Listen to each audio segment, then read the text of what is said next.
The sea breeze, the ocean waves, the laid-back vibe and the palm trees. Goa, for many, is just not a tourist destination. It is an emotion. Foreign nationals and Indian tourists every year look forward to spending their time, their weeks, their days in Goa.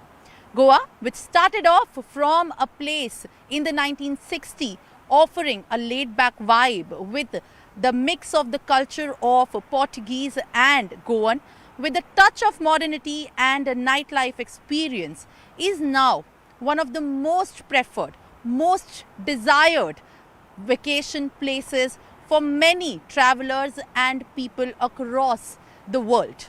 What we see in Goa is a blend of the Goan culture and many who want to have the time of their lives to make the unforgettable memories and also to chill by the beach. While so much has changed from the 1960s to many years also following up in the 1980s when the peak of tourism boomed in Goa, what really happens as we see in the wake of a tragedy, a horrific fire tragedy that has gripped the state, the party state, and claimed the life of 25 people.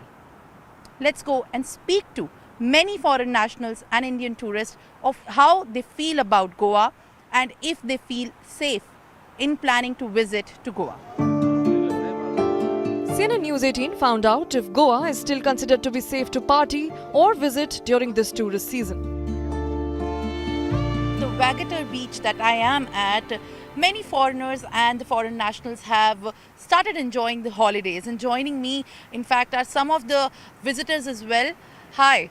Hi. Here at the Vagator beach, how are you liking the holiday season? Very beautiful sea and happy people without we.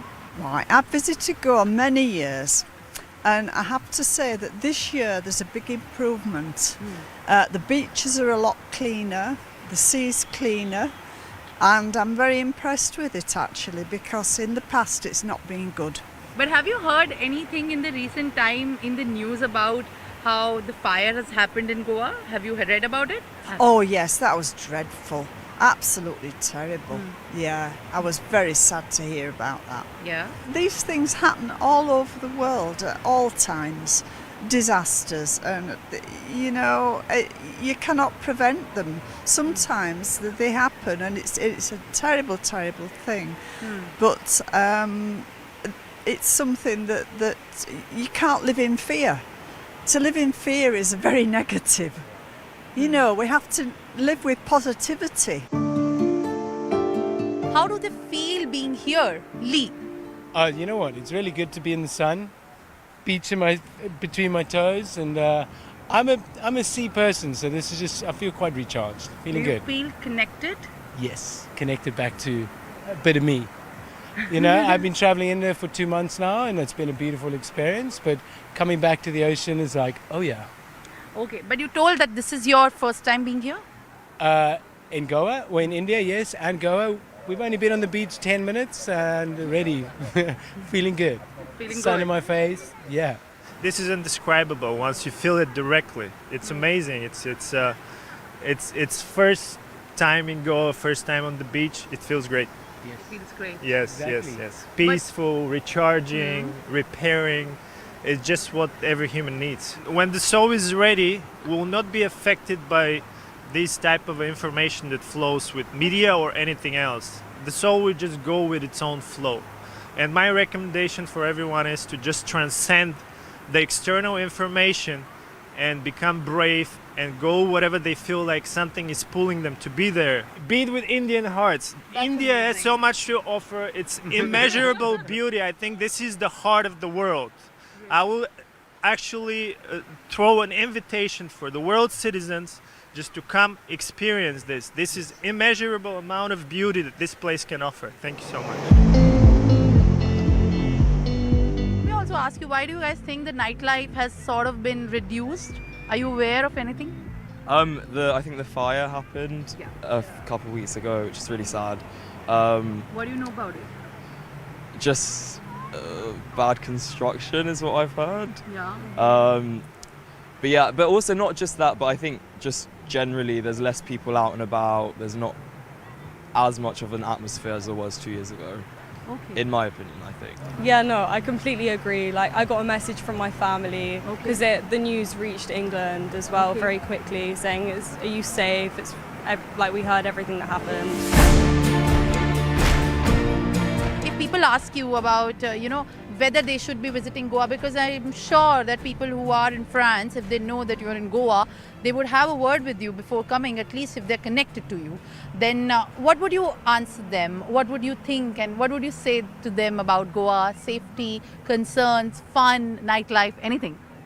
I would say that Goa is a very beautiful place where you have many opportunities to meet people, and a lot is going on because it's developing and it's booming. But once again, it's a country in which you have full responsibility, so you have to be very careful about how you ride, how you go out, like maybe don't go out at night alone as a woman, like always keep this kind of safety cues in your head, because here you have to be more responsible than in a European country maybe. But overall, I feel very safe here. As a woman and as a tourist as well. Yes, so far yes. You feel confident about coming back here whenever you have a chance? Yeah, of course, yeah, and I hope so. I the sky. Okay. For me, it's a very beautiful opportunity. I learned a lot because it's a different culture as well. So every day is very enriching to see how people live here, their traditions. Even though it's very touristic, there is still a culture, a Goan culture. And this I enjoy very much, and it makes every day very exciting. And you like bonding with the community here? So much. At my place in the yoga center, there are almost 30 people working, Indian staff, local staff. And now every day we are connecting stronger with the families also, and this is very nice. And I'm trying to learn a bit of the language and to understand how they behave, and this is very rich. I love it. That's great. Yeah. One word for Goa. One word for Goa?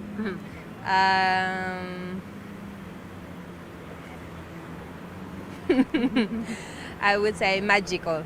Really? Magical because the lights, the colors, everything is a bit like a cast, a spell that has been casted on you. There is something magic about that place. You can't really explain it because you have so many beautiful places in the world, but here there is something that, what's the English name for that? When you are under What a do you spell? call magical in French?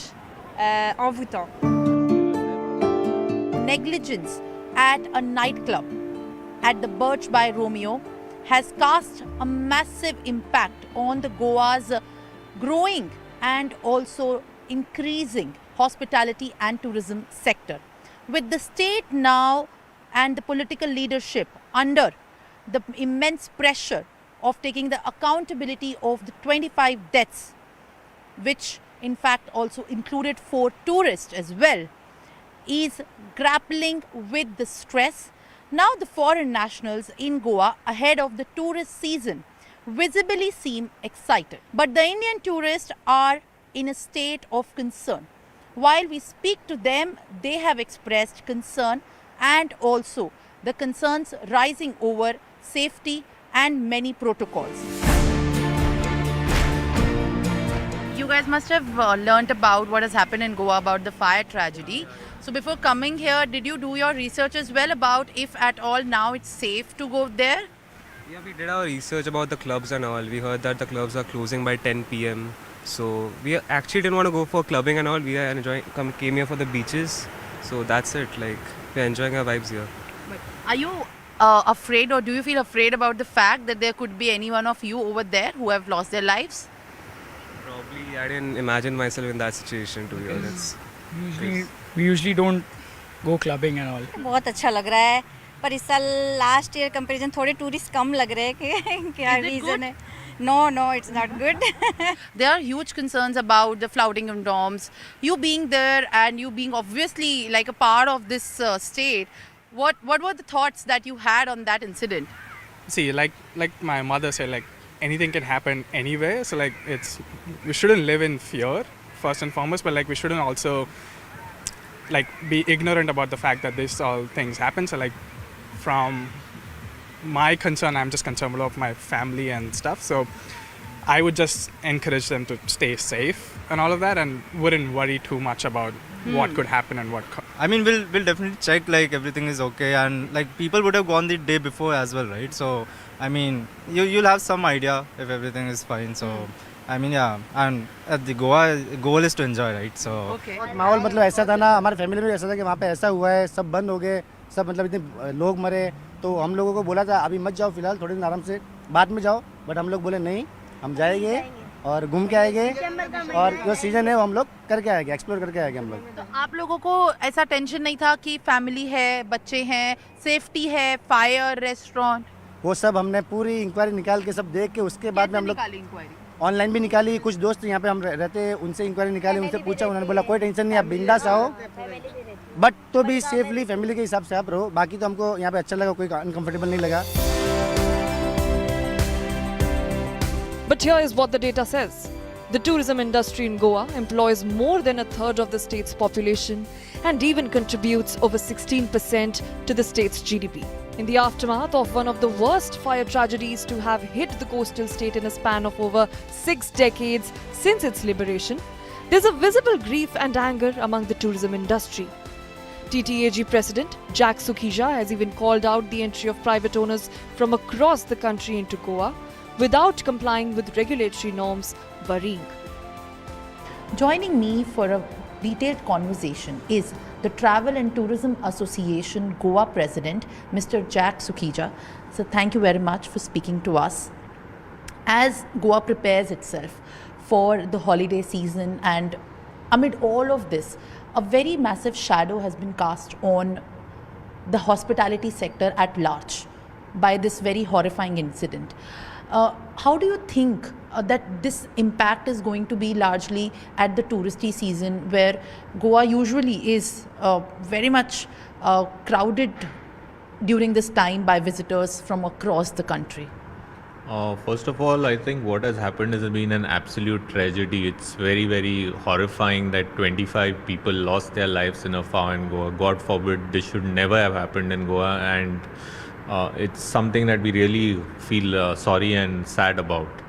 But as we look ahead for the season, the question now pertains to what do we do going ahead. And I think the government has taken a number of steps with joint enforcement committees coming in with fire protocols to be enforced. Inspections are going on. And we are hopeful that, our thing in the industry for a long time has been there have been quite a few rotten apples who have come into the system. And this has largely happened post-COVID because certainly everyone made a beeline to Goa because they found Goa was one of the places where the quality of life was still there. You were not getting strangulated. And with that came a new lot of businesses who thought they could flout the law. And land prices went up, all sorts of entertainment options started coming in, regular players got squeezed out. And this was the system could just not keep out willingly or unwillingly against what happened. So this tragedy in some ways is a wake-up call, and hopefully we are able to get our things in order. But this investor class now comes in, invests huge sums, looks at returns, having huge massive spaces, and they play music throughout the year.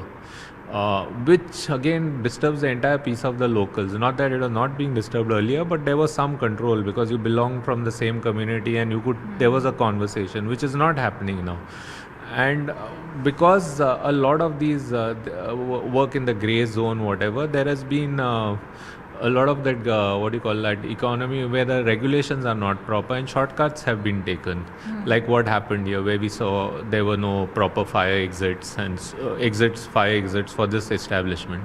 So I think especially when it comes to health and safety, the government should be very strict and see that all these things are put in place. What at general do you think should be improved while we say that this is also one of the causes why we witness many such businesses operating and then potentially risking the lives of the people as well, who are of course from outside the state?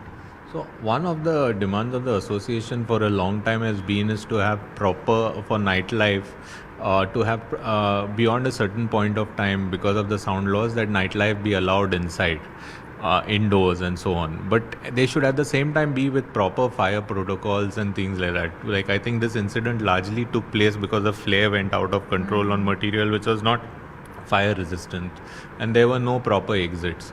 Our thing is that there should be zoning and there should be certain guidelines which I think the rest of the world has also adopted, which we put into place. But here's the other side. Goa wasn't always about just the party experience. In conversation with a veteran industrialist and a former member of the TTAG, Mr. Ricardo Pinto Rebello, he explained where things started to go wrong. When we speak of Goa now as compared to what we have grown up or people before me have seen Goa as, there is a stark difference.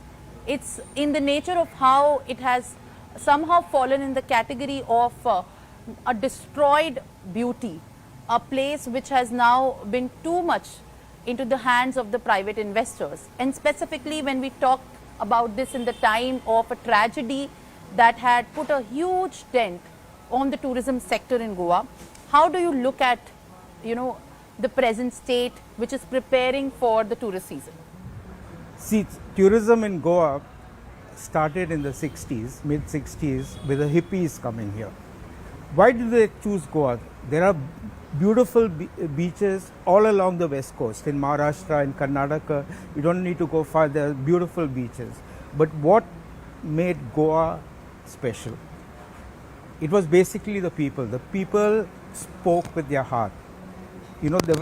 They treated their visitors with warmth, and the hippies also responded, and they lived one with nature. Then in the early 80s, we had the Chogam, the Commonwealth head of government meet in Goa at the Taj here. It was in 82. That also put Goa on the map. And then soon after that, we had the charters. In the 90s, we had the charters. The profile turned around a bit, but everything was centered around Goan hospitality. People just wanted to please our guests and give them the best experiences. Okay. But however, of late, I hope it's only a hiccup, but of late, most of the players here are talking with their bottom line in mind. And that is? Yeah, and that is really sad, because when you look at money, then the hospitality part goes for a toss. And then it looks like the touts come in, then these illegal fly-by-night operators come in, and that is where the problem lies. Also, I have not bribed anybody, but I hear from my fellow entrepreneurs that today everything has a price. I'm sure if our Chief Minister and the political leadership takes a very stringent view of implementing and enforcing the law, things can go back to normal and we can thrive as a hospitable people and a hospitable place and a beautiful place. The situation only worsened as more nightclubs were built illegally. Till 2020, Goa had 20 nightclubs, and now it has over 200, with most of them built while flouting norms. As the panchayats who grant the license to these nightclubs are under the scanner for issuing licenses to establishments without a proper NOC, Joseph, who's the Sarpanch of the Kalingut village panchayat, adds to it. This is the aftermath, in where we are looking at many documents saying that the licenses for this place where 25 people were killed, that was issued by the village Sarpanch, by the panchayat. And if the licenses were issued, then how could in fact this place be also taking out activities that were illegal in the nature? Yeah, first of all, thank you for taking me on your channel, madam. And I really, I say heartfelt sympathy to all the families who have lost their lives. And now, as you asked me some certain questions, yes, different panchayat has different rules, different secretaries are there, different sarpanches are there. So what they do is that they are working in their style. Like in Panchayat, Kalangut Panchayat is quite different. Now this thing has happened in Arpora Panchayat. Now Arpora Panchayat, the Sarpanch has given them the license of a certain thing, bar, restaurant and a nightclub. But in Kalangut, we never give for a nightclub, we always give for a restaurant, madam. In my village, there is a, per se, say that Tito's is running. Till 11 o'clock, you start the music. We can't say that because we have given restaurant license till 11 o'clock. Then the excise department gives the license till 4 o'clock. Then they say that, okay, this is not my duty. We are not selling food. We are giving drinks till 4 o'clock in the morning. Then what happens, ma'am? Okay, but the panchayats can take cognizance of the irregularities or maybe the flouting of norms and can take it to the complaint, the person who needs to be complained about. That's right, madam. But in this case, this did not even happen. Yes, that is what we can do, madam. Again, the town and country planning, if it is not in CRZ, it is outside CRZ, then the town and country planning says that the panchayat should take action against it. Right? But since this is in CRZ, the panchayat has no powers to take action in these matters. Now this thing has happened. That's why our eyes opened. I want to be very frank because I don't want to shy away from the law. We got up and then the members said that it is wrong on our part that they didn't give all the licenses. Now we have issued them a show cause notice. The procedure has to be made within 3 days. Some of them have given, some of them have not given. So our 23rd is our meeting again. We will be placing it before the body. If it is right, then we will say that if it is not right, if it is illegal and all that stuff, then we will seal the premises. As the year comes to an end, Goa in the first 9 months of 2025 has recorded a record high number of the tourists visiting the state. As per the government data released by the Department of Tourism, a record number of 77 lakh tourists this year in the first 9 months has been recorded. And 95% of that is the domestic traveller. A significant surge in the international travellers this year has also been recorded. Even during the COVID-19 pandemic time, when international travel was shut, a huge number of domestic travellers arrived in Goa, recording 33 lakh in number in 2019. Goa, which has endured a journey long that of resilience, now faces serious concern increasing to prioritize safety and high-value experience. As the elections are upcoming in Goa next year, the question for the coastal state remains: will it be able to reclaim its identity of that of a pearl in the Orient or not?